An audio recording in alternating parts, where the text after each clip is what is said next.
ও আমার একটা হৃৎপিণ্ড, সেটাই আল্লাহ নিয়ে গেছে। পরশুদিন বলছে, বাবা আমার একটা বরখা কিনে দাও। আমার স্যান্ডেলটা দেখেন 3 বছর পুরাতন ছেঁড়া, কিন্তু আমি আমার স্যান্ডেলটা পাল্টাই না, সেলাই করে নেই। কিন্তু আমার বাচ্চাদেরকে আমি কষ্ট পেতে দেই না। শুধু একবার বলছে, বাবা লেচে খাবো। আমার মেয়ের মোবাইলে আমার নাম হলো 500 ছবি আছে।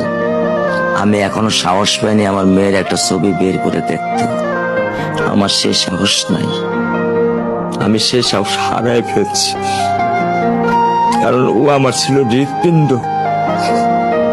ওর জীবনে এমন কোনো চাওয়া নাই যেটা আমি পূরণ করি নাই। পরশুদিন বলছে, বাবা আমার একটা বরখা কিনে দাও। আমার চাচতো ভাই বললো, ভাই ইসলামপুর থেকে 300-400 টাকা পাওয়া যায়। আমি সাথে সাথে নিউ মার্কেট থেকে আমি 1000 টাকা দিয়ে আমার মেয়েকে বরখা এনে দিচ্ছি। আমি দরিদ্র, ভাঙা বাসায় থাকি।